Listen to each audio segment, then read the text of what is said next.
Good evening. Since it is 6 p.m., I will now call the Boquet Valley Central School District's June 11th Board of Education meeting to order. Would you please stand for the Pledge of Allegiance to the flag? I pledge allegiance to the flag of the United States of America and to the republic for which it stands, one nation, under God, indivisible, with liberty and justice for all.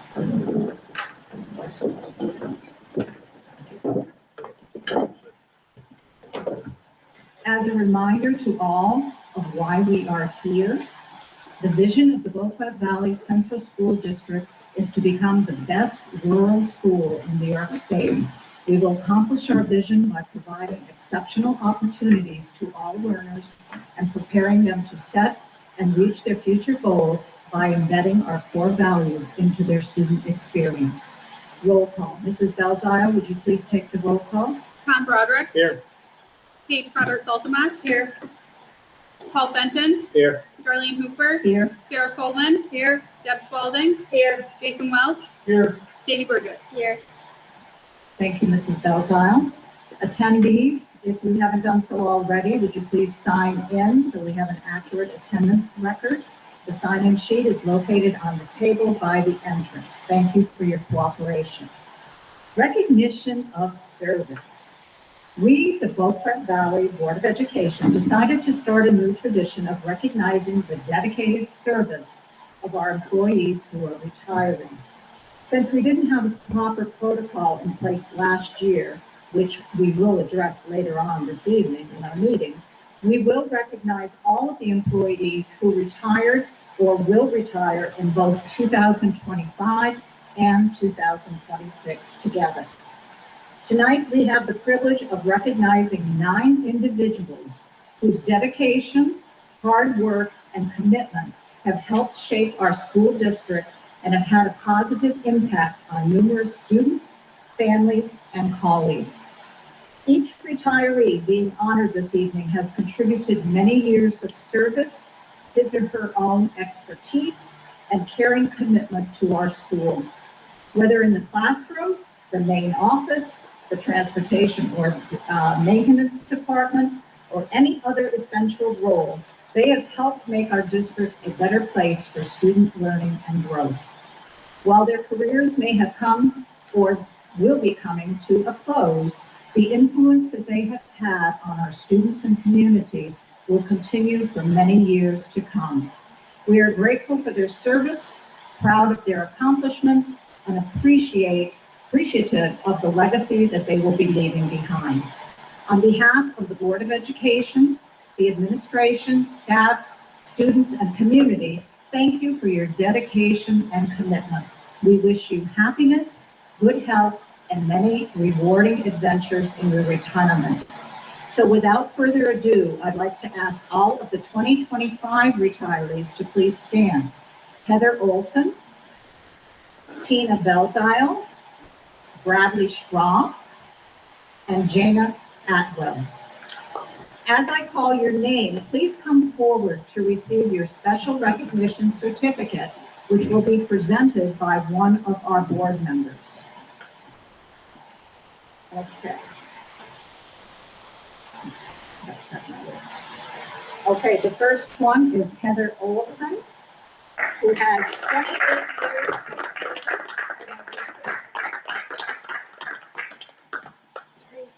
Thank you. This is what we do. Thank you. Thank you. Thank you very much. Thank you.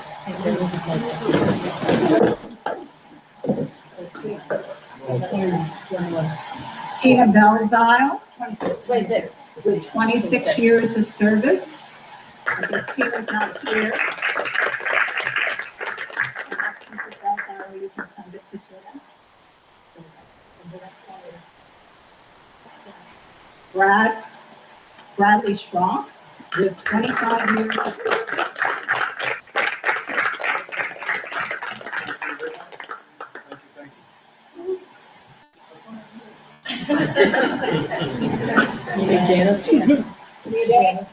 Jana Atwell with 23 years of service.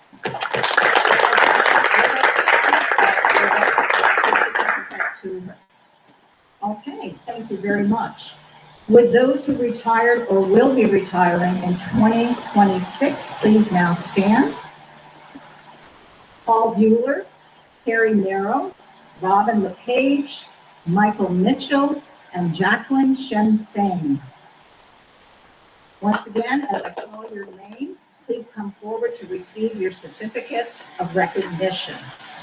Mr. Paul Bueller, with 28 years, I believe, of service.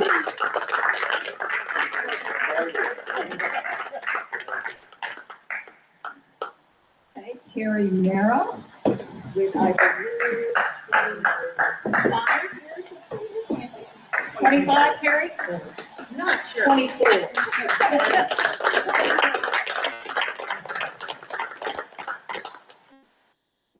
And we have Robin LePage, and I believe hers is 23, 22 years of service. Oh, yes. Yes.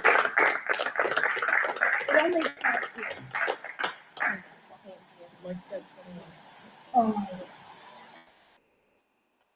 Michael Mitchell with 21 years of service.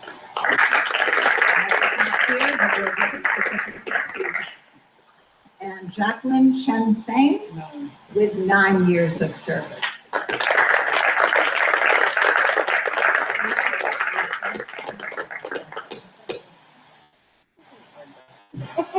Congratulations to all of the retirees.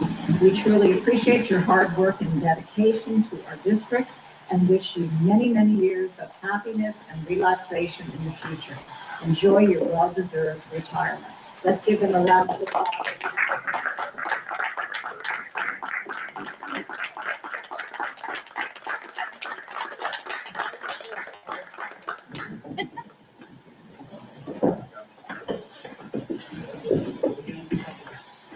Okay, number 7, capital, and feel free to stay for the rest of the meeting, or if you would rather get out of this auditorium, you're free to leave as well. So, but thank you.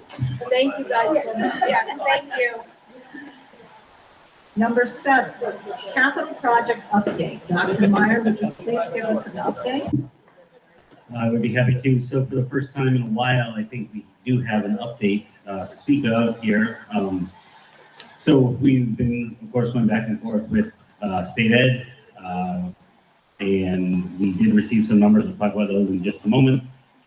This has now gone back to our construction manager, who is updating the estimates. Since the estimates were created and submitted to the state about a year ago, probably not quite, probably 10 months ago, the construction manager felt it important that, with some of the increased costs, that he just double check, make sure that he still feels confident with the estimates.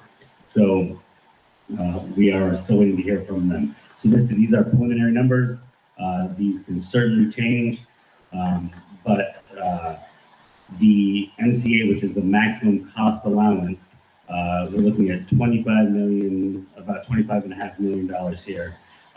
This is an increase of $2.5 million over we did receive some numbers maybe a week or so after the May meeting, and I immediately had some questions. Our architects had some questions, so we went back to the state, said, hey, this doesn't look quite right. Can we, so we had some additional conversation. Glad we did. We got an extra $2.5 million out of that. And I believe the custom is the superintendent gets 10% of any additional funds. Right, so yeah, some laughs there. Okay, so the whole project was estimated at $31.6 million. Again, that's the number that potentially could change once we hear back from the construction manager, just based on those estimates. But that MCA, the $25.5 million, that will likely not change unless we discover some other error in those numbers. So there is a slight gap there. However, we have a capital reserve that we've been adding to quite a bit. So we are certainly not ready to throw these numbers out, and it's definitely not as simple as saying 31.6 million minus 25.5 million. Like there's other things involved. other fees. For example, we need to pay the architect, we need to pay the construction manager, there are other soft costs related there. So we're in a good place and we have some numbers that we can now talk about, but these are not all the numbers you need to have the full conversation. Also, our fiscal advisor, that's Dr. Rick Timms, has just gotten these numbers, so we certainly don't have anything back from him yet. I'm hopeful that maybe at the July 1st reorg, we might have a little more to talk about, but that is only in a few weeks. And this was on there last time, but the EPC, that energy performance contract, remains ready to go. Where we just want to tag that on to the capital project vote for the hopes of an additional 10% in aid on that project. Josh, can you explain 10% out for 25 million, 10% out? The EPC. Is that what you're asking? Yeah, The 10% yep, is up Yep, thank you. So the EPC, the energy performance contract, that's the project where, they go through and try to make the building more energy efficient. Basically, if the board approves it, which the board did, it was a while ago now, about a year ago, April, a year ago,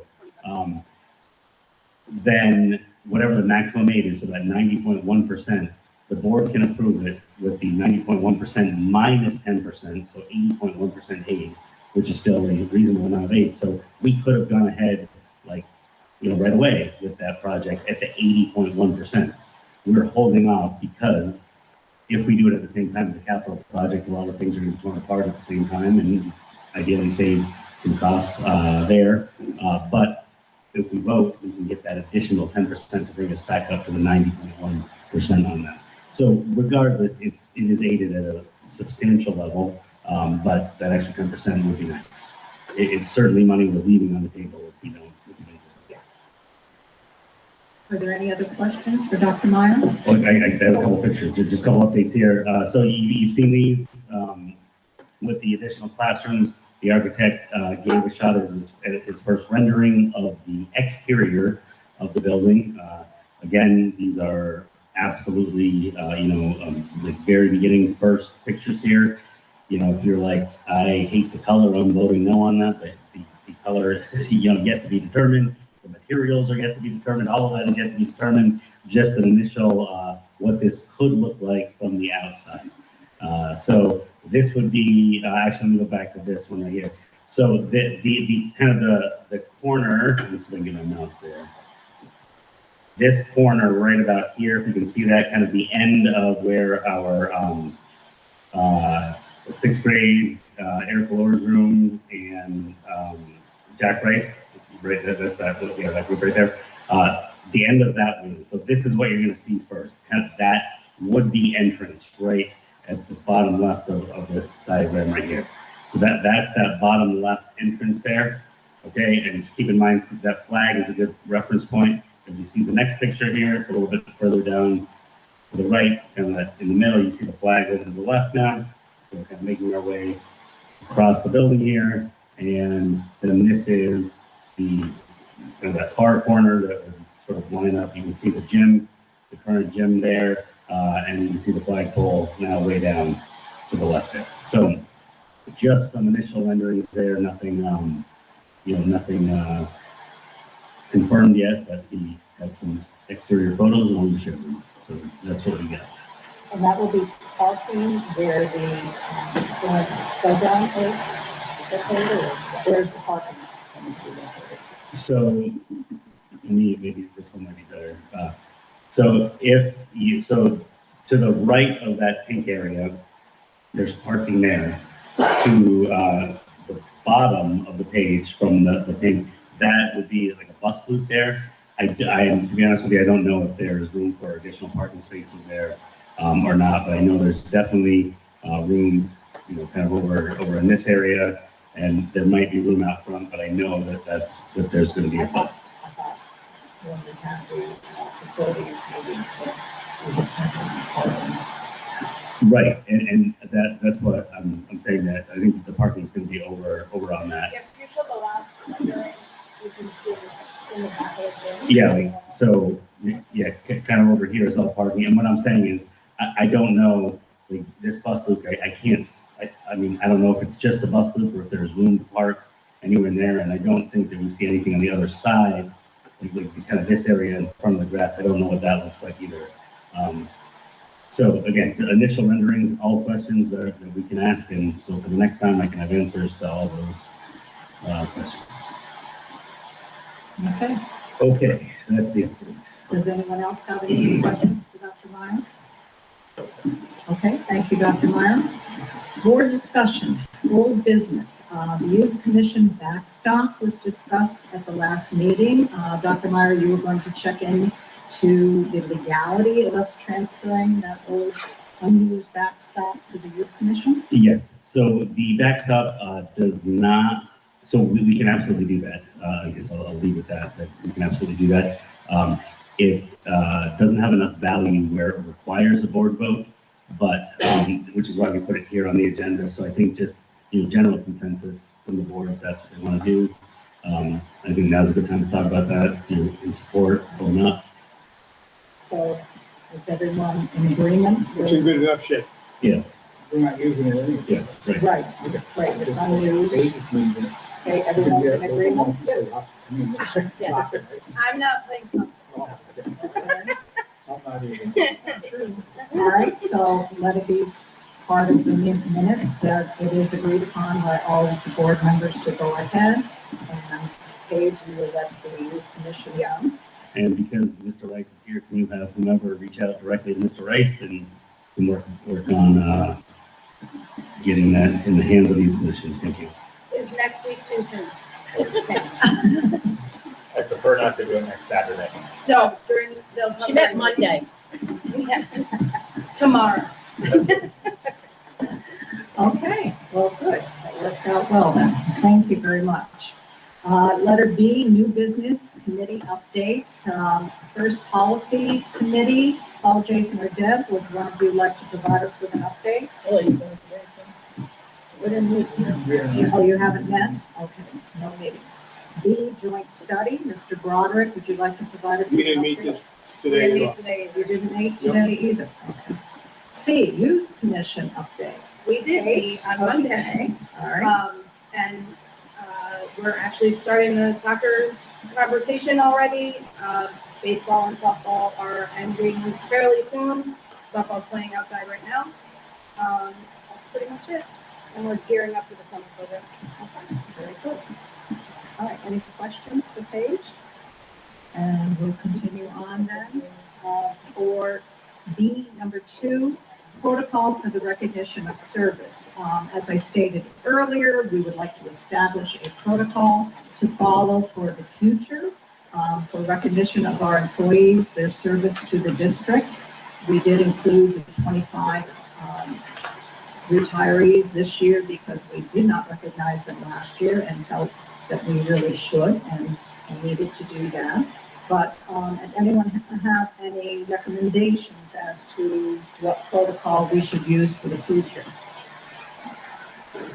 Any recommendations? Should we base it on school year or fiscal year? School year, so the July 1st to the June 30th. Okay, so if somebody retires then in August, then you don't want to recognize them that year if they're not coming back for the following September. See what I'm saying? That's, I mean, statistically, how often does that happen? I don't know. It does. Okay. well, it does Never happen. mind. It does happen. Yeah, we have a lot that It retired actually mid-year. happened this year, yeah. Okay. It does happen. If they don't retire. I think if you miss one, you remove the, with the solid waste. problem. Exactly. That's why I want to make sure that we're, What about the month they retired? For the next meeting. Yeah, I think that would be what you're thinking. I think As they retire. recognize them individually Yeah. rather than as a. Well, group. and in June, typically we would have a group, you know, Okay, so you want to recognize them, you want to go with the school year then? And then if somebody retires in August or September, then they're included in the following year? Is that Is Agreeable? that, or No. you meant, like, if we recognize them, if they retire in August, we recognize them in September. Oh, Kind of a okay, thing. so individually. And then all the ones in June would be done together in June. There's Okay. usually a group in June. All right, so maybe what we could do is say that the protocol would be recognize them in June for the school year, for that school year. And then if anyone retires during the summer months, they would be recognized during the September meeting. Is that what you're saying? We're saying every month, if somebody retired every month, then they're gonna be recognized the following month. So like Mike As- Mitchell as retired it in happens. December, we would recognize him at the January Yeah, meeting. correct. And then we would just, historically, we have more people that retire in June, so Right. there would be more people recognizing in June. Okay. So the month following their month of retirement, and we would recognize Less them. chance of forgetting someone.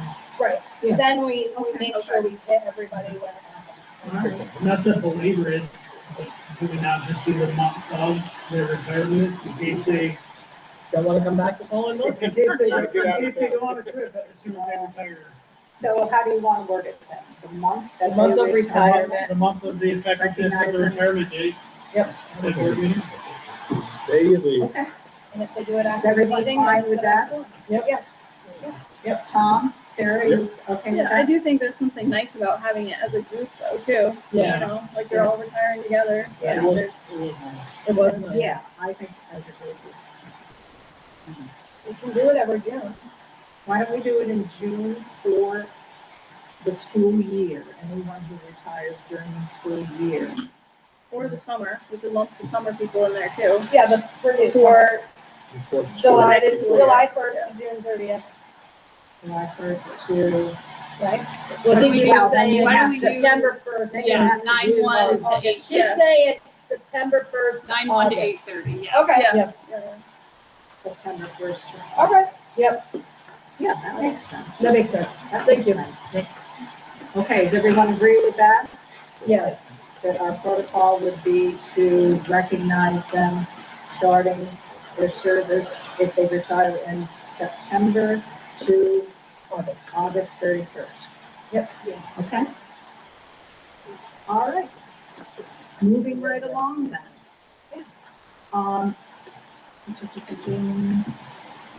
Do we need to have a formal vote on that, Mrs. Belzile, or just agree? Just agree. All right, we'll move on to number 9, public comment. Our agenda offers 2 public comment sections. Opinions, ideas, and concerns that are offered by the public will be considered and taken under advisement. We have set aside a 15-minute period, giving the audience time to share their thoughts with us. Please raise your hand to be acknowledged by the board president.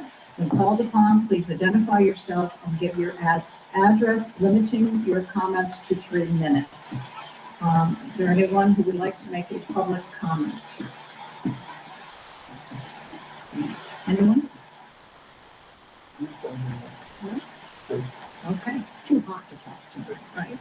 All right, let's move on to number 10, executive session.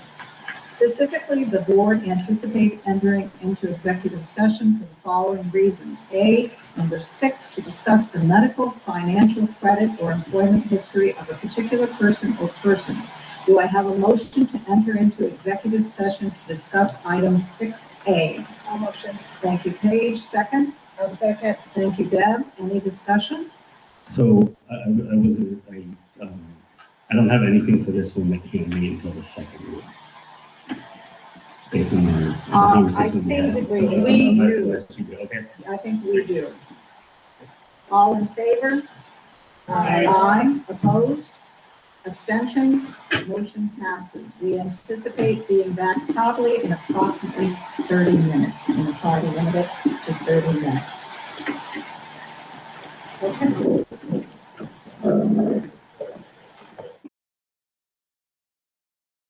Oh, where you get your grant? No, Do I have a motion to reconvene into regular session? I'll motion. Paige, thank you. And a second? I'll second. Thank you, Deb. All in favor? Aye. Opposed? Any abstentions? Motion passes to reconvene into regular session. Ex officio student school board member report. As always, it's our pleasure to have Sadie Burgess, our student school board member, here with us tonight to provide a report on behalf of the student body. Sadie, take it away, please. Thank you. It's been a very busy year. We've had a lot of incredible opportunities. Sports highlights, a couple students reached their career milestones, which was very exciting. And we got a lot of incredible awards. Flag football was a success, which is nice, and people were very happy to have another option. We had some incredible field trips. The seniors had their senior trip, which we talked about, and it's made the rest of the school excited for their senior trips. The sixth graders just got back from their Boston trip. They spent all year fundraising, and it sounds like it was an incredible opportunity. And we had 2 Montreal trips for high school French students, which are incredible, so exciting. And we've had we've had 3 dances, and a bunch of fundraisers, the rummage sale, of course, and also craft fairs. And then Olive and Andrew, student council members, are here to present the next slide with the rest of the end of year recap.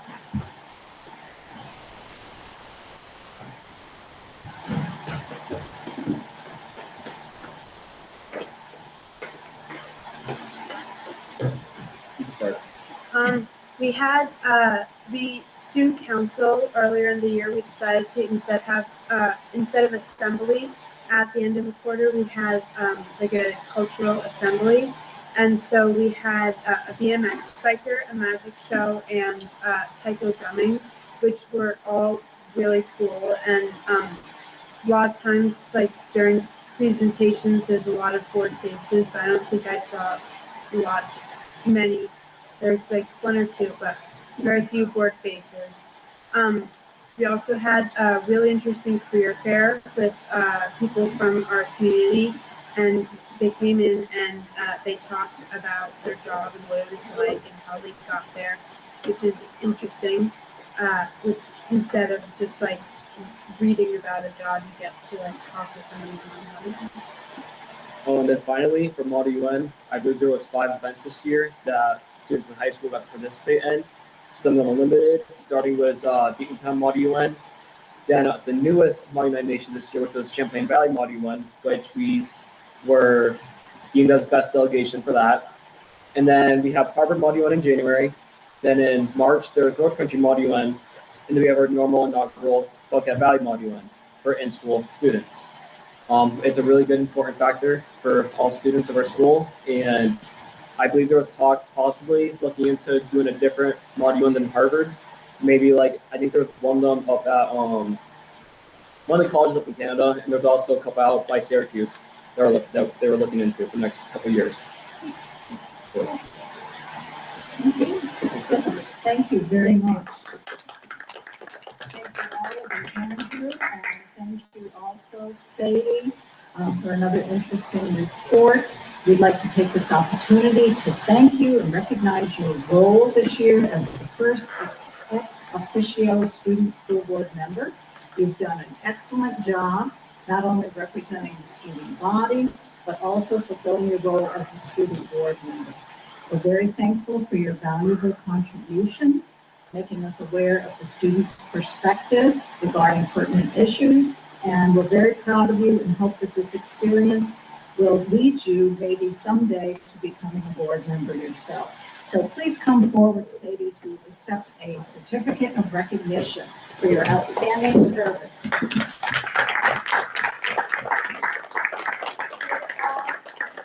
Given to Sadie Burgess by the Boquet Valley Board of Education in recognition of her valuable contributions as an ex officio student school board member.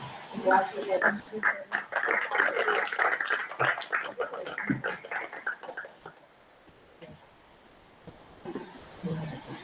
Okay, moving right along.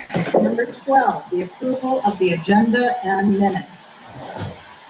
Do I have a motion to approve item 12A and B plus the addendum, which includes the addition of 8B 2, and 16O. Do I have a motion? Motion. Thank you, Paige. Second? Okay. Paul, thank you. Is there any discussion? Okay. All in favor?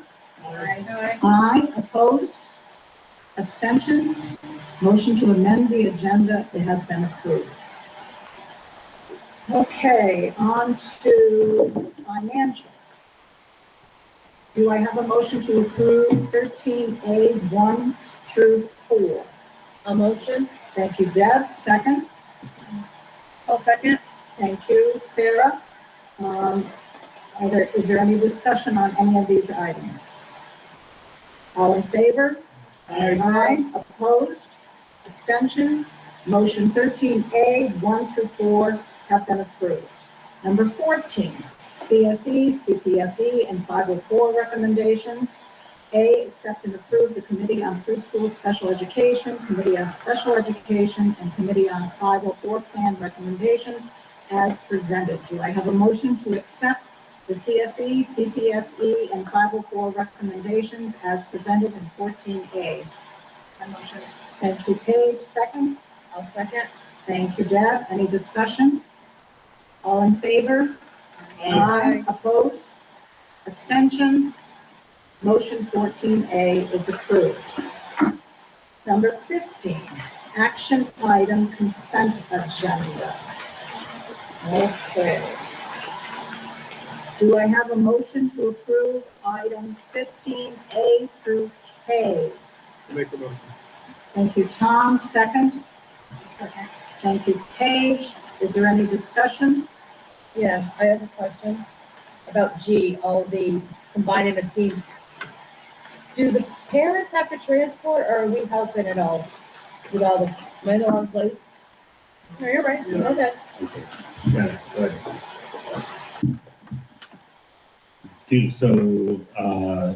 I think the answer is it depends. Depends. Yeah, we always want transport, but that doesn't always mean anything. And just to be sure, the cross-country swimming and track and field are there, and bowling is there. Baseball is coming to us, or we wouldn't know until we get there. That is my understanding. Okay. Yeah. But I also think that it's going to depend on who signs up, right? Yeah. If they have There's 11 and no we have votes 2, for- then Okay. we may go with it. Dr. Meyer, I do have a question regarding 15I. I had asked you about this previously, the closing of the certiorari, if I said that correctly, account to ensure we don't have any pending cases against us. Did you look into that? I did. We do not cover it. We do not. Okay. So there aren't any that are carrying over from Elizabethtown, the LCS? That is correct. Hey, can you, We have, so if it were to stay current, we would have to be served every year. And we have not been served. And we only keep tax cert on the books for 4 years. After 4 years, it falls off. But by closing this and later in the agenda, it's part of that money is being moved to a reserve where if something were to come up, we can then move it out of that reserve into a different one. Yeah, it's not, it doesn't just disappear. All right, good. Okay, do I have a motion to approve items in 15A through K? Oh, we did that. All in favor? Aye. Opposed? Abstentions? Item 15A through K is accepted. Number 16, personnel consent agenda. Do I have a motion to approve items in 16A through N1 with the amended, the addendum? Is that the addendum there? Yes, with the addendum added on. Yes? Yep. Yeah. Okay. Do I have a motion? A motion. Okay, thank you, Jason. Second? Okay. Thank you, Paul. Is there any discussion on any of these? All in favor? I'm sorry. Josh, Carrie Merrow is also a substitute bus driver, am I correct? I think she was a couple of years ago, she was. Bus driver? Heather. Heather, why do I get the two of them mixed up? It's Heather Olson, yeah. I was Thank gonna you. say, Karen can drive bus. There's be a lot of singing on that. So other alternates? Yeah, Oh, any one of them will. okay. All right, all in favor? Aye, opposed? Any abstentions? Items at 16A through N1 as amended are accepted.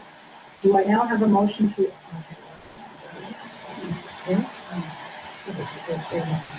Motion, all right, number 17, policy. We have no policies at this time. Number 18, end of the year administrator director report. First, we have Mountain View principal, Mrs. Elaine Dixon Cross. Slides are first. Oh, Is that okay? okay, sure. Okay, now we have Mr. Lee Hyler Thanks. from Lakeview. Yeah, hello, everybody. Hello. So the first slide talks about our attendance at the Lakeview campus this school year. Our average daily attendance rate is just under 95%, and the green arrow is pointing to something which I think is worth bragging about, that our chronic absenteeism number is just under 8%. So we have 12 students that are identified as chronically absent, and the state average is around 30%, so we are significantly below that state average. And our 3-year average daily attendance continues to improve year over year. So not only are we above that this year, but our 3-year attendance is better this year than it was last year at the state average. Next slide. We're using iReady reading as a way to demonstrate success in reading this year. So you'll see on the left part of the slide that iReady tells us that we should expect 100% median growth for the median student, and each of our grade levels met that growth. Kindergarten is at 66% because they only take the diagnostic twice. All grade levels met their expected growth for the year. On the right side, it shows the movement from bands. So you'll see 58% of our students are at or above grade level in reading, and we started the school year with 24% at or above grade level. So that is also very great. That's exciting. Next slide. In math on the left side, you'll see that we did not meet the expected growth for 3rd, 4th, and 5th grade. However, on the right side, you'll see that 54% of our students are at or above grade level, and that's an increase from 11%. And also worth noting that our students a grade or more below grade level went from 26% to 9%. Also, I think that is incredible. I think this continues to be a focus going forward, both math and reading. And we've already started the process of a curriculum review next year. So this is still a work in progress, but I think these numbers are great. Really, really happy with these numbers. And the next slide. So we at the Lakeview campus do trimester surveys of families to get feedback, and I heard loud and clear at the end of last school year that families wanted more events at the Lakeview campus where they could be invited into the campus for events. So these are just a brief list of some of the events that we had at campus this school year. I would like to highlight that almost all of them are free and a lot of them are grant funded. And this was primarily driven by feedback from families. A couple of important things to highlight here are the monthly PBIS assemblies and the arts and education assemblies. We brought in different speakers and events at the campus, and I think those assemblies have been really positive in promoting our climate culture of our building. And I'll invite Ms. Dixon Cross up. The next slide is a picture, or is a collage of pictures, and with that, while she comes up. Thank you. Can I just make a suggestion that when you have those events, is there any way that you could let the board know? Like, for example, the elementary concert that Mrs. Merrow had, I had looked on the school calendar and it was not on the school calendar. Okay. So Sure. I had no idea. I had intended to try to attend, Sure. but I had no idea when it was. Yeah. I can make sure they're all on the Yeah. calendar. Because if you have school tool, I mean, it's fine for parents because they have school tool. Yeah. But other people in the community don't Sure. have that. Yep. Okay, thank you. Or could we give the district calendar access to the board, or do they have that? District calendar is on our website. Oh, okay. So that should have been on Activity calendar. there. It's just like the district-wide events calendar on the website. Yes, I looked there and it was not, the elementary concert was not listed on there. So I just didn't know if you had access to that. Okay, so my slides are very similar. So our average daily attendance and our 3-year average have increased, and that looks great. But we still have 20% of our students that are chronically absent. So that's definitely one of our goals that we need to keep working on. And this honestly is also worse when you look at our class by class attendance for students that either come in late or sign out early. So it's definitely going to remain on our district goal to try to improve that. But as Mr. Kyler and I were discussing, many principals would be really excited about that number to have 93%. But we know we're there every day in the trenches and we know what we need to do to improve. So the next slide is our iReady reading. We do still have some students taking this. Our iReady dates are later, and this board meeting was a little earlier, so this isn't 100% of our students that need to take it, almost 100%, but we also have shown growth. In 8th grade, we have more improvement to do to get to that 100% growth, but if you look over again on those slides, in green, we have 45% of our students have shown growth. So we are making progress, but again, we remain having that on our goals. We added the ELA lab to help improve those, and we'll keep that in next year's schedule. And then for math, we have a new curriculum this year in 6 through 12 e-math. Again, we fell short in 6th grade, but that did also increase from 17% to 32%. So while it wasn't 100% growth, we still showed growth. Again, that ELA and math remain on our district goals for next year. So the next slide has a list of events that all 6th through 12th graders were invited to be a part of. And that is just a list of the events, but if you go to the next slide, it's pictures of it, and I'll just talk about them briefly. At the beginning of the school year, we have homecoming and spirit weeks where students enjoy bonfires, soccer games, pep rallies, hall decorating, and classroom floats. We had our first holiday community dinner this December, which we fed 69 people the night of our music concert. We hope to do that annually and increase participation. We got a big cafeteria to fill, we want to fill it. We had the quarterly PBIS assemblies that were paired with the quarterly arts and education assemblies, which the student council presented on. And for the high school portion of that, they requested those assemblies. And they spoke great about the presenters that were there. And I think there's an awesome picture down on the bottom of the students participating in a taiko drumming session. So that ended up being very enjoyable. We still continue to have our quarterly outbound experiences that a committee decided in 2019 that was an important part of our students' education. So that's hiking, skiing, snowshoeing, mountain biking, anything to make them love the community they live in. And we hope to get them engaged in college, career, and come back and do that here in our community. And then Dudley Days are an important part of our fabric of who we are, the leadership and teamwork ropes courses that they're just tremendous partners with us. So we continue to do those. And then each class either went on a college visit or a career visit, whether that was to Boston College, CV Tech, Manufacturing Day. We continue to make that a priority for all of our students. And then, or they may not have all gone, but they were invited to go, so that you can sign up for that. Winter solstice happens every year. That's also an important part of who we are, where every student gets a note, and we have a fun day of activities to celebrate winter solstice and the holidays. And then our field day happens annually, and that is on Tuesday, and that will be our final quarterly assembly and award ceremony.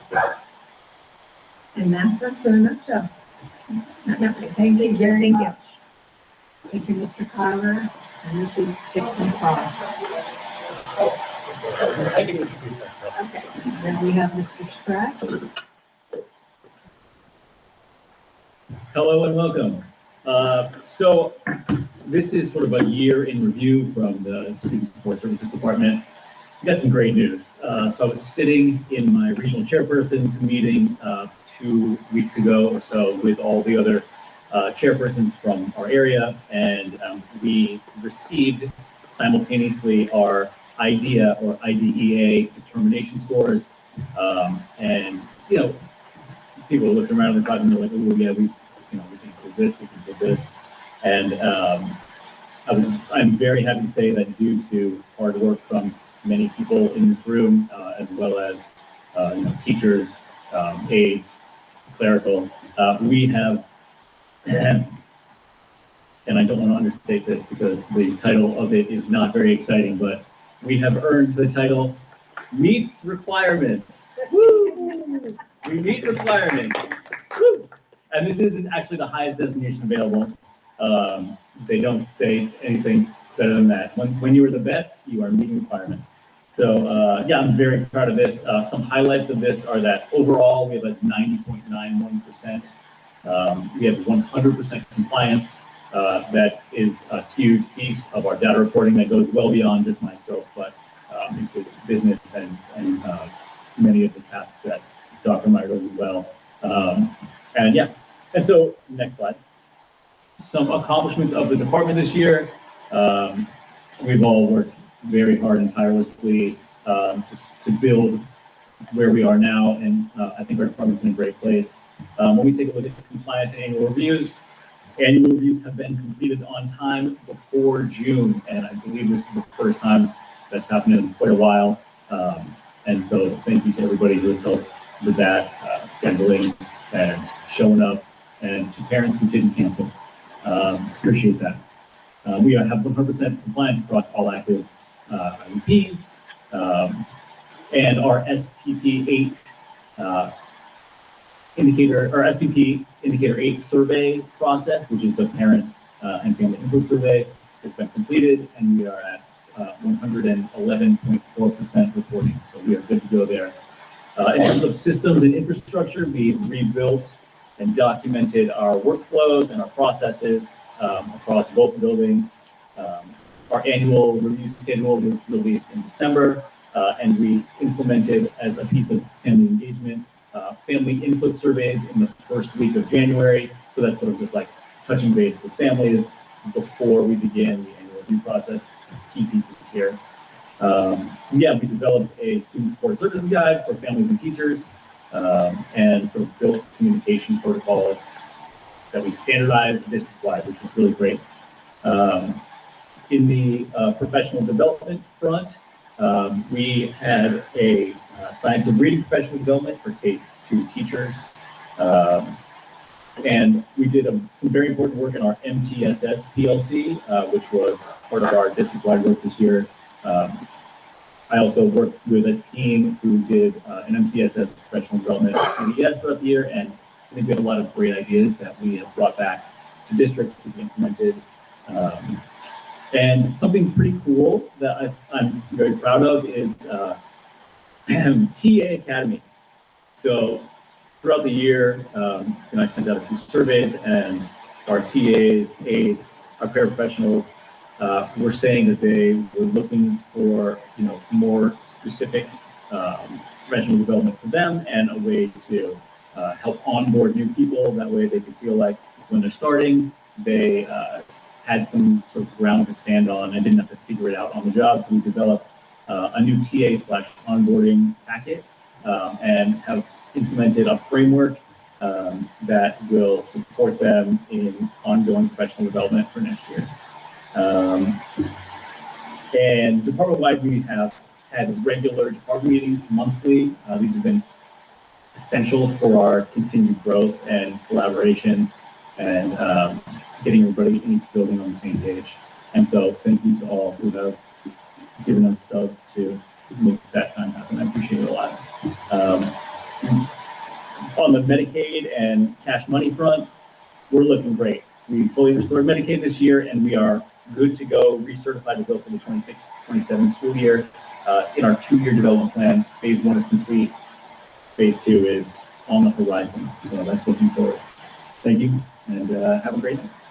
Thank you. First of all, Mr. Strack, we want to express our sadness regarding your departure. And we want to also thank you for your many, many efforts this year to get our special education department back on track. Okay? Your hard work and dedication have certainly shown, and we appreciate all of your efforts and the efforts that the department, the special department, have put in to make that happen and make it a reality. So thank you very much, and good luck to you. All right, next we have the Director of Facilities, Mr. Rice. Hello, good evening. Good evening. Just as last time, I broke this down into 3 separate categories. Nobody has to turn around. I have no slides. I wanted to save everybody the neck strain at this phase of the evening. So we'll start with the Mountain View campus. Spring cleanup was completed. I thought pretty early. The campus was raked, litter was removed, the lawns were groomed. Also during the spring cleanup time, they came and did that really cool wrap in the cafeteria if you haven't seen it. I like the way it looks. I think it looks way better than the paint job we could give. Flag football went over as a success. I had no clue how to do a flag football field. I learned. I think it looked okay. The girls promised they're going to give me a home win next year. We didn't get one this year. Summer plans. We're going to re-polyurethane the brand new auditorium floor.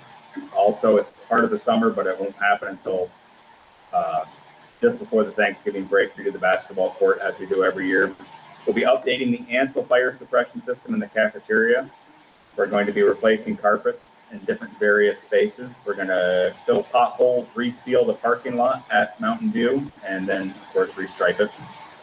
The alcove on the bus garage that has been a sore spot and ugly is going to be repaired this summer. And then we're just going to do general deep cleaning and repairs of all school spaces, classrooms, offices, hallways, etc. Any questions about Mountain View? Where did the flag football team play? Dudley. In the field closest to the road. This was a particular wet spring, so we had to find a spot where people could park, but not on the field.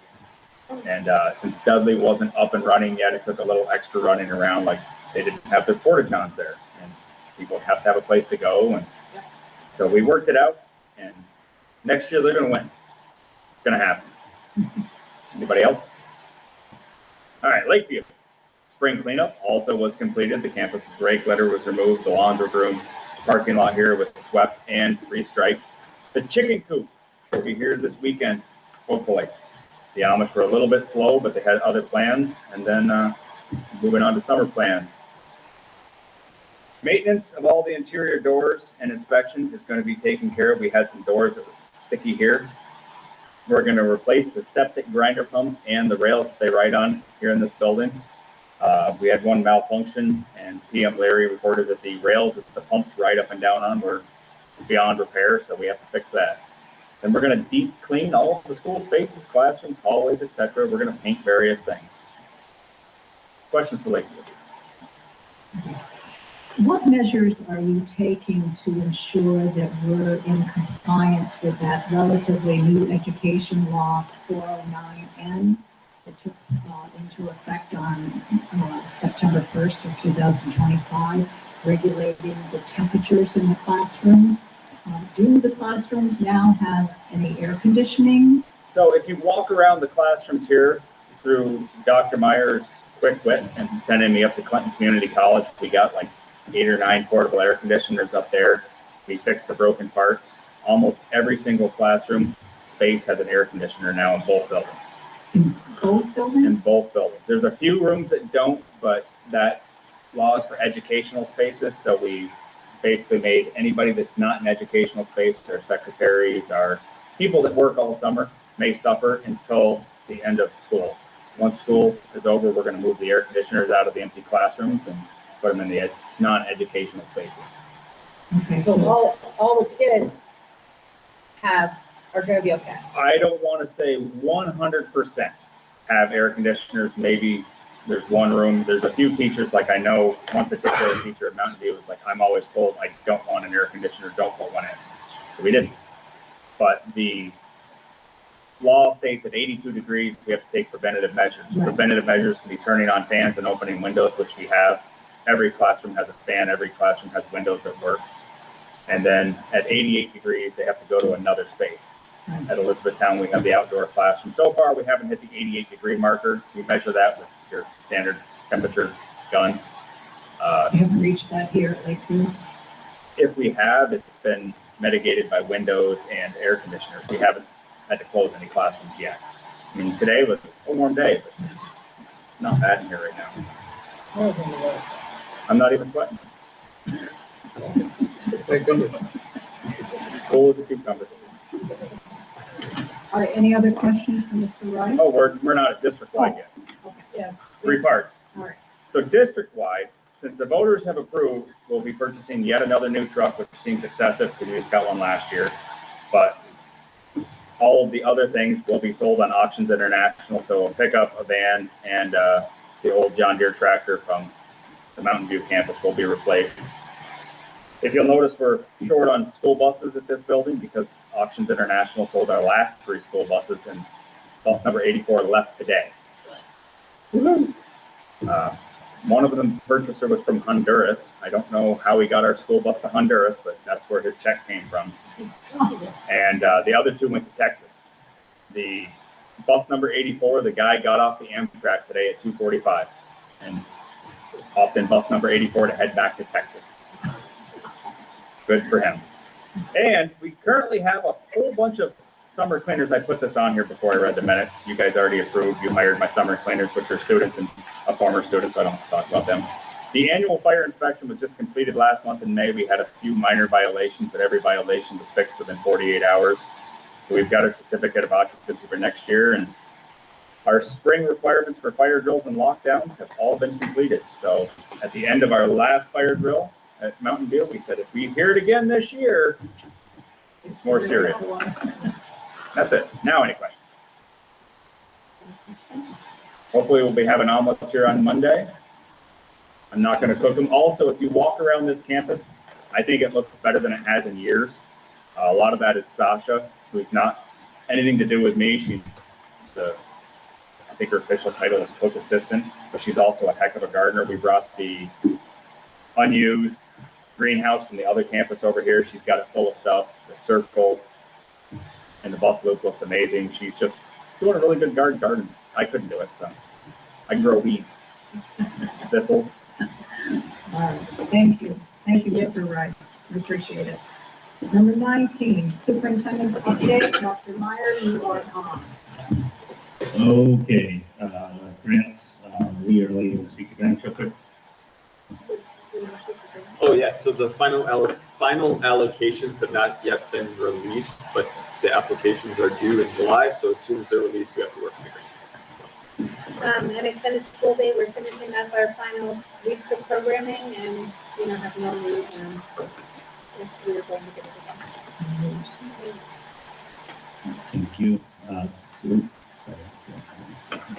Your last one about Oasis? I feel like it was like June 28th.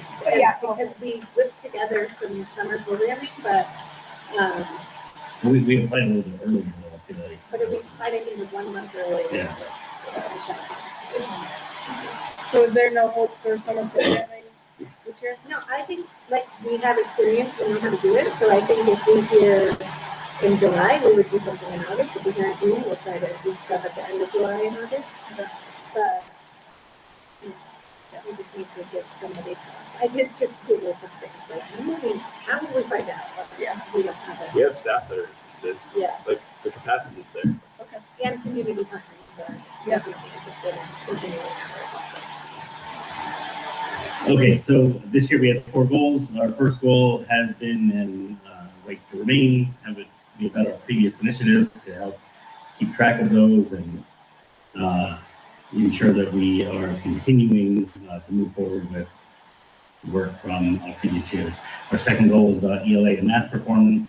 Third goal is about our facilities project, and the fourth goal was about our staff support and onboarding procedure. Goal 1. So I know Mr. Strack is involved in this goal, and in a minute I'm going to ask you if there's anything you want to add to this, but just kind of looking at the highlights here, we have 4 key results, and each of those have been completed throughout the year. Mr. Stratton, anything you want to add to that? Just very briefly, I think the key thing that I found was after I gave the staff survey and so compared it to our active goals for this year, the things that we were doing were aligned with what the staff were appreciative of us doing. So we're doing the right work, and there's still value to our current set of goals. So I think that's like a really great thing to hear. Great, thank you. Goal 2. So also, I will turn this over to principals in a minute. I'm going to comment on this. But again, goal 2 about ELA and math performance. We did hit these targets with the exception of all the iReady testing. And as Mrs. Cross mentioned in her presentation earlier, there's still a handful of students that haven't quite finished, but they will be finished before the end of the school year. So once they finish, then we can mark that one off as done. Anything either of you want to add to that? I think I already said it, that they need to remain on there so that we can continue improvement and that we're adding labs and additional time for ELA and then curriculum. And EMAth seems like it's showing progress for us, but I'm excited to see what our state tests and agents exams show, because we don't have that. And that's why that first one is on track, so you don't have results from state tests until the fall, so we can't mark that as done. Third goal, facilities. Again, you are pretty updated on this. So the 2 pieces here that are delayed, where we are looking to re-engage with the facilities committee and to develop and launch public communications. We don't quite have, we're not ready for that yet. We still need some information before we can do that, but everything else has hit, and I'm very hopeful that by the end of the summer, early fall, we can check those boxes as well. Goal 4 is about improving our hiring and onboarding process and supporting our new staff. One of the reasons that we talked about this is that we knew that depending on what point in the year that employees were hired, they had different experiences. If they were hired, say like appointed at a June board meeting, and we were planning on them arriving, and we got them all squared away over the summer, and they showed up on opening day, they had a very different experience than the person who was hired for an unexpected vacancy in November, where they came in the door, we threw them the keys and said, good luck, see you in June. So we really wanted to make an effort to ensure that everyone's getting the same experience. And I know that Bridget worked very hard on this initiative as well, making sure, I'm really coordinating everything from our getting keys to our grounds, through making sure the room is set up with the business office, make sure that, all those pieces are in place with the tech department. So I think we're in a really good place as far as hiring and onboarding goes. And we will continue to make improvements here, but I think we're at least at a good baseline now moving forward. So those were our goals for this year. Before I move on to next year's goals, any questions or comments there?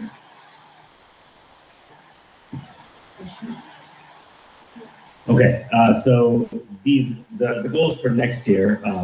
So we have some goals that we've been talking about with the board the last couple meetings. So as a reminder, usually the way this works is with all of our committees like shared decision making, like joint study, and through faculty meetings and things like that.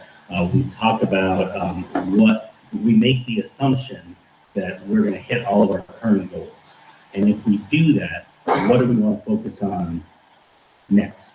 Okay, so that's kind of the premise that we work with there. So keeping goal 1 the same, with where we're making sure that we keep our previous initiatives intact. We're going to, of course, keep our facilities on here as a goal. And goal 3, we're looking at portrait of a graduate. So portrait of a graduate, as a reminder, this is a new initiative from New York State, where we have different areas where we need to align our curriculum to those areas, look for ways to improve, and essentially trying to build a system where our graduates are prepared for whatever comes next for them. We have done a lot of committee work with this. Our faculties are familiar, but we barely scratched the surface with the faculty as a whole. So really is a huge focus for next year. Just about all of our PE time will be dedicated toward work for the graduate and aligning what we're doing with that new initiative. Goal 4, looking at wellness and attendance. The whole idea of promoting well-being for both students and staff, and part of that is being here to experience that. So we kind of tied those two together, and this is what we're looking at for next year. So in a moment, I'll give you some time if you have any questions about this. But what it looks like from here is then at the reorg meeting, I would request that the board officially adopts these as the goals for next year, and then over the course of the summer, the administrators would work on what we call the key results, and I'll back up. So these, for example, you can see the key results for goal 4, the key results for goal 3. So we'll turn these goals into actual things that we need to do within the district to achieve those for the following year. That being said, any questions about the 26-27 goals ahead of the reorg? Do we ever go up to the public and get their ideas, or is that too much of a stay out of the system? So we, there have been years that we've done that as part of the goals. That really one of our, I'm going to say it was maybe the first year, maybe the second year, one of our goals was communication, and we really totally changed the way that we were communicating with the public based on their feedback. So I would say, depending on the goal, we've definitely done that. And I believe that all this is gearing up toward what I envision a year 10, right? So we're in, I'm so confidently about to say year 8 right now. And then the question is, so year 8? Year 7? Definitely year 7. So year 7. So we're gearing up for a year 10 where I would do a very large scale stakeholder, where we're talking about all our stakeholder groups, getting all sorts of input from everyone who has an opinion about anything, and then trying to help to steer the direction for the next 10 years for the district. So that's what I think we're leading to. It was a really long answer to yes, we need to community feedback for some goals. Do we still have a shared decision making? Yep. Yeah, we do have shared decision making. We have a handful of teachers and our administrators that are on that, and so both joint study and shared decision making committee this year really looked at corporate graduate quite a bit, but really from 2 very different angles. And we had productive conversations in both. But yeah, it's a good committee. Could I suggest maybe a board member be a part of that as well? So yeah, so we can talk about that at the reorg. Okay. For district goals, so I like the 3 new ones this year. Looking at them, I don't see anything that is really focused on student performance. Of course, this past school year we had a couple of really good student performance based goals, and sustaining those is built into this. So maybe we're good there. But also, it's possible portrait of graduates is kind of wraps some of that in, and it's going to lead to better student performance and overall preparedness for the world outside. Yeah, so I think you're right on both accounts. So we had an explicit ELA math goal. I'm going to say, including this year, was it the last 3 years? We had an explicit ELA math goal, and so we're not saying okay, done, right? We absolutely need to continue doing that work, and I envision that you get very similar reports next year, in the same style. But I think we're going to move that more into goal 1, as that's kind of part of our normal practice now. But yeah, we absolutely are looking for the students. The portrait of a graduate, I think you're right, is that's going to, it may not seem like it on day one of conversation, but that is so student-centered. You know, the first conversations are going to feel like it's like they're about the teacher and the curriculum, and that's where the first conversations need to start. But very quickly we'll get to, you know, that individual student. Right. And then I guess my other comment is probably similar to that, because last year we had a goal, or this school year we have a goal for recruiting and retention. And we've discussed, you know, that's, you know, our vision as a district is to be the best rural school district in New York State. So we need the best, Sure. the best educators and staff in the district as well. Do we need to consider something new for this year? I'm asking. I don't have any. So our retention was pretty good. And can you help me out here? There's the report that we get. What is the report that we get?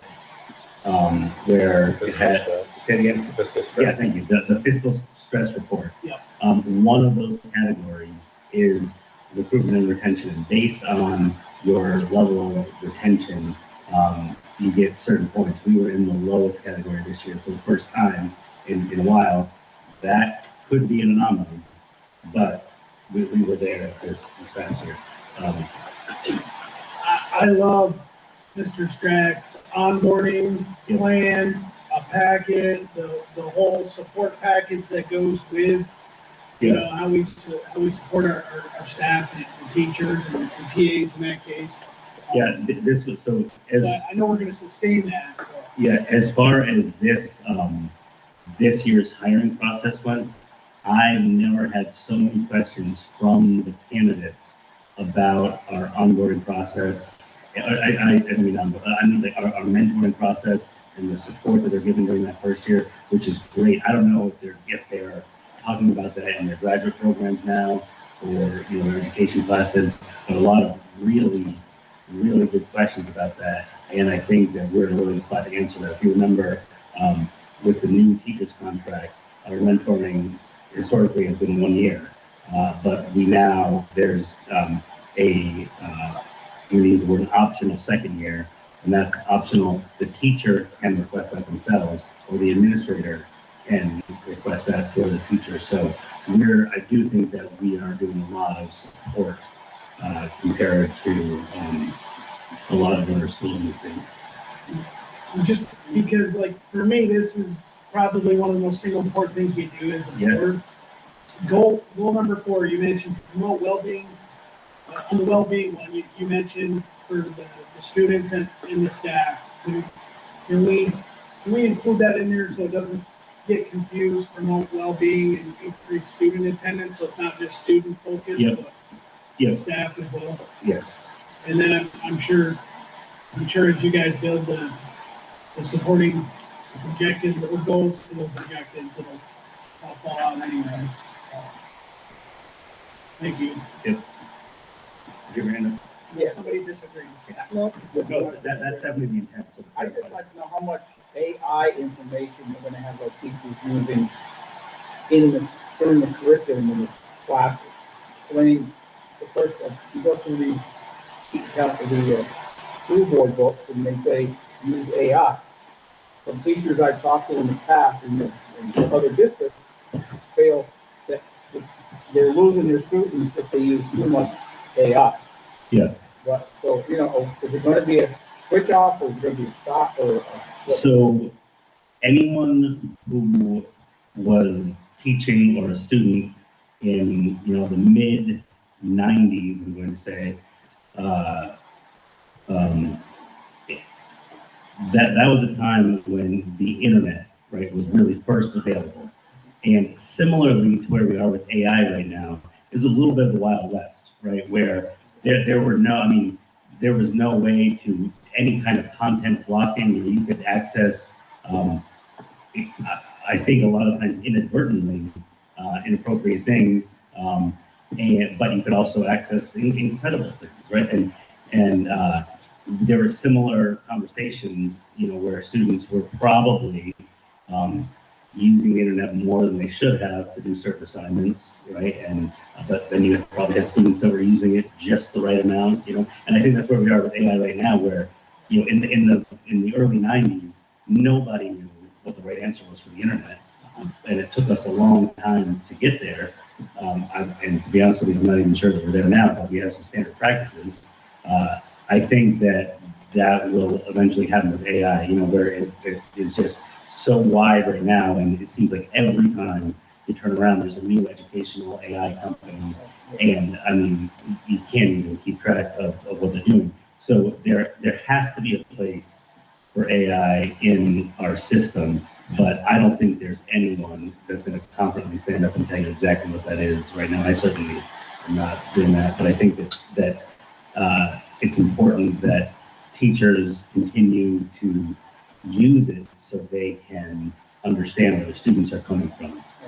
It is also, I will say, it is very easy to tell, you know, if the student has just said, do this assignment for me, just like it was, you know, if they, you know, I remember, you know, students who would, they'd have these like incredible definitions for words that they looked at on the internet. It's like Yeah, you know, exactly. So their teachers are they still have that skill set of knowing their students and knowing some of that. But I agree with you that's going to be the conversation. We're not solving that problem next year. That's going to be a decade-long conversation about how that's going to look. And it changes so fast, you know, and it's really amazing.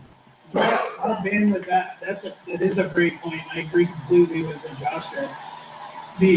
A lot of bandwidth I think we're going to have in Portrait of a Graduate, but that could be something really good for the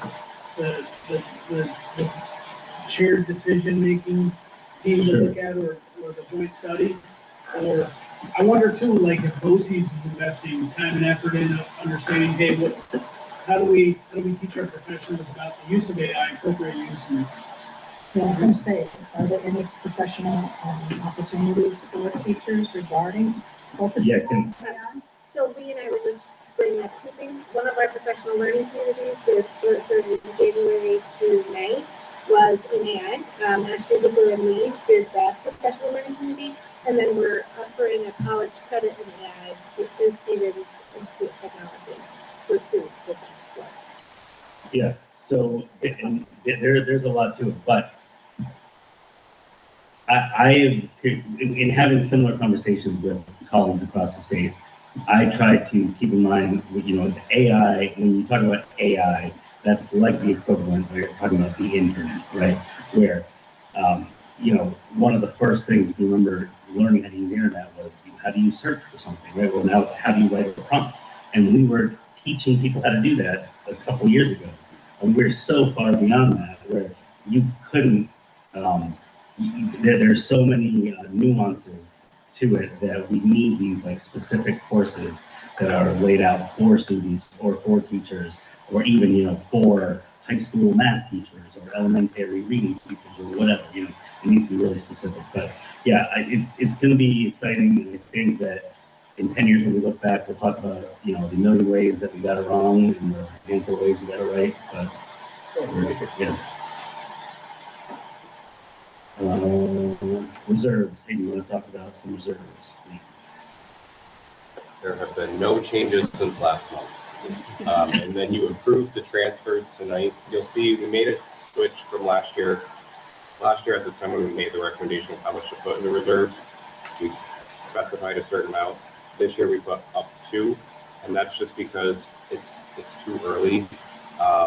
We get a lot of our bigger bills at the end of the month, so we don't want to say, yes, we're absolutely putting $500,000 in, and then next week I get a $200,000 bill. So that's why we switched that. We make that determination right at the end of the year. And then the only other change, we finally hit the threshold on our capital project reserve through NICLAS. If you have $6 million in an account, you can switch to weekly. So right now we get daily deposits of our interest, but we can switch to weekly now, which is an additional 0.25%. So July 1, that'll go into effect. So that reserve will gain a significant amount of interest. And then it is not going to dip below $6 million for couple of years, so it's going to stay there and continue to gain more. But really, not a lot of changes. There's a prettier one. So we did an exit poll for our budget vote, and the question was, knowing that the exemption could result in a slight increase to the remaining tax base, what is your level of support for the district considering a veterans property tax exemption? So I'll point you to the red and the blue. The blue is strongly support, the red is support. So those two alone, that gives you about 70% support or strongly support for that exemption. The orange is neutral. So there's really, so what is that, 89% are either strongly support or neutral. So a small percentage oppose or strongly oppose. So again, this vote is simply information. These results are simply information. Reporting is not a vote. So I think this is a good conversation to for further discussion. And at some point the board can make a decision, and we can move from there. How many voters would we have that day? Because that's a lot of responses. 600 and, look, that's including, absolutely. 624, I can give you. No, that's Sherry Morris I was can't, on I'm it. just shocked at the responses, like, whoever, Sherry needs to do it every time. Yeah, she That really, really was fun. there was not a lot of people that got out of there Yeah. without the answer survey. And, I mean, that's what we wanted to know, so, that's good. Absolutely. So would you suggest we discuss this tonight or next meeting? I'm indifferent. You can discuss tonight, you can discuss the next meeting. We can't vote on it tonight. I think that, the next, so you would have a conversation. If you wanted to continue to move forward, then I think we need official language from the attorney and exactly what needs to be discussed at the public hearing. Okay. And then we would do that.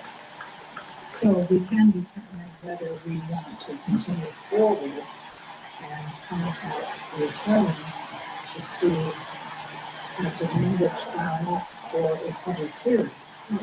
Is everyone in agreement with that based on the survey We have a result? rough idea of figures. Excuse me? When we have a rough idea of figures, what it might increase the other taxpayer, what it might increase. We really don't. And I think that's what makes the decision difficult, is that there aren't even really good estimates as to how many people will qualify. In addition, and correct me if I need to say it wrong here, but in addition to being that you need to apply with some application process. Yeah. It's tough because if someone who lives in the Willsboro district, but also overlap, like they have part of Lewis in their district as well. So some people may, the data is just too hard to track down. I was at a presentation on Monday actually, and someone reported on this.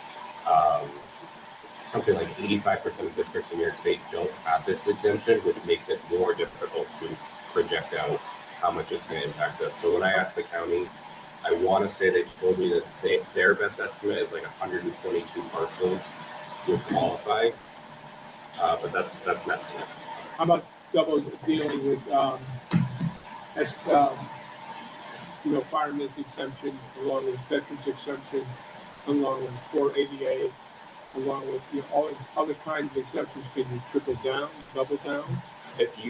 So if you're talking, you can get the firemen and the veterans one because they're not part of the same property tax law. They're completely separate. So you could double up on those, is my understanding.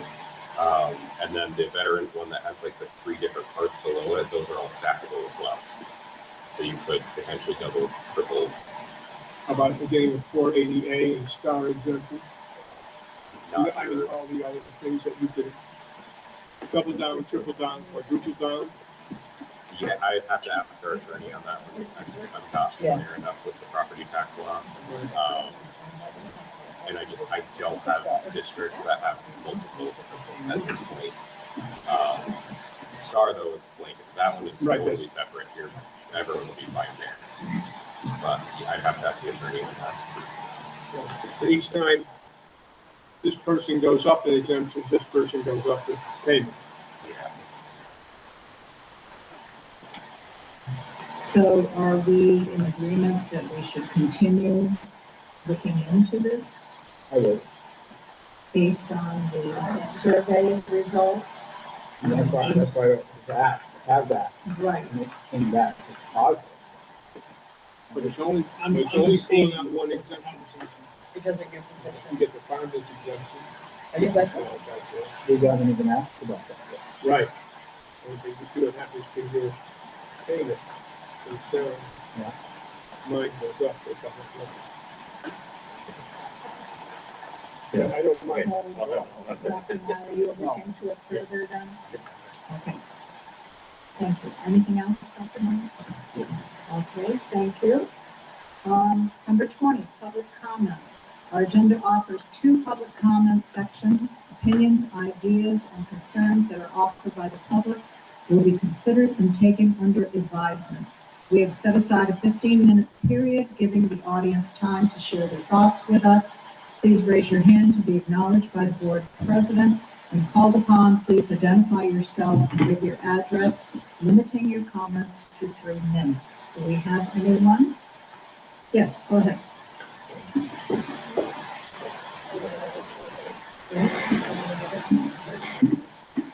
Just seen from the West Court.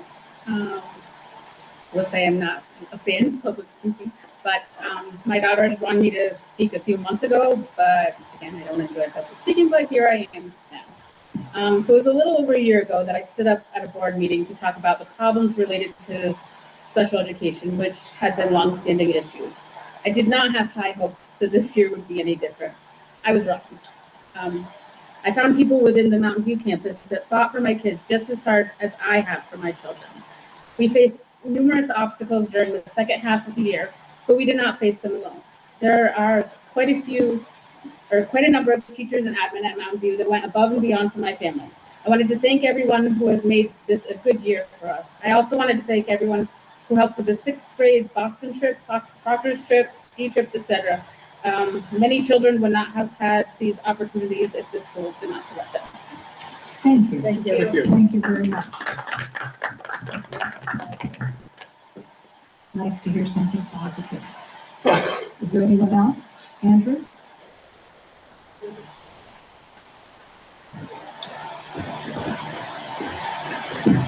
Andrew Denton, Tom Lewis. I have a few things, well, some are for Black Rock plus 80 to add to the slideshow.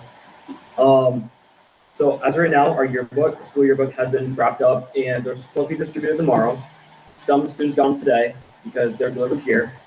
On Monday and Tuesday, the seniors are putting on the senior play, which is Grease Lightning. This is the first senior play in Boquet Valley history. The last play that was done was I think it was like a 6 through 12 play. So this one's a little bit more unique. Yeah, just for the seniors.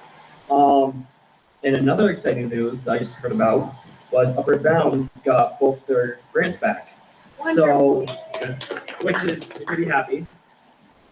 I didn't know that. I was told by the director. Okay. Yeah. He's got connections. I have connections. I'm best friends with the director. But there is still a little bit of controversy with Department of Education.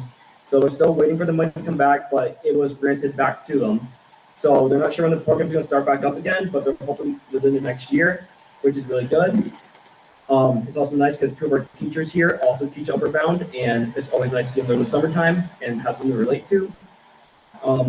And then earlier, while you guys were talking about like the AI stuff and stuff like that, like this year we have learned how to properly use AI and not abuse it. Like how we can use it to help spell check our essays, and we can also use it to like if we need a prompt to work on, it can give us prompts and everything like that.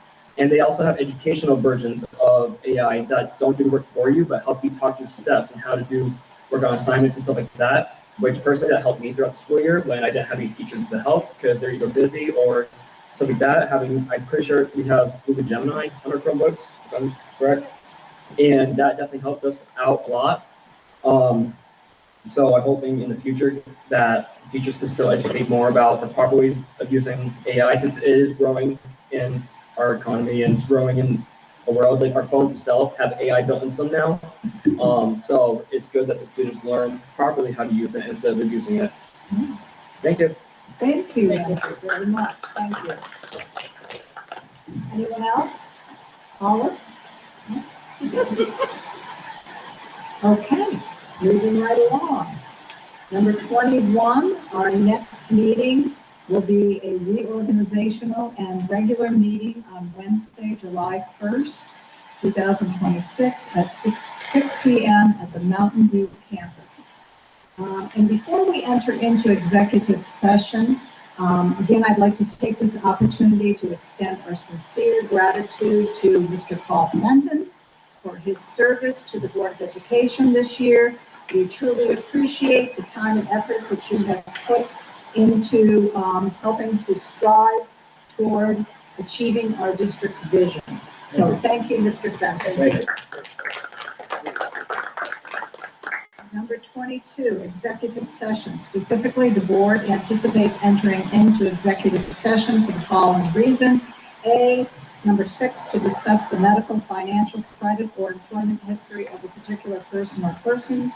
B, number 8, to discuss the proposed acquisition, sale, or lease of real property, or the proposed acquisition, sale, or exchange of securities, but only when publicity would substantially affect the value of these things. Do I have a motion to enter into executive session? A motion. Thank you, Deb. Second? Thank you, Paige. Any discussion? All in favor? Aye. Opposed? Abstentions? Motion passes to enter into executive session.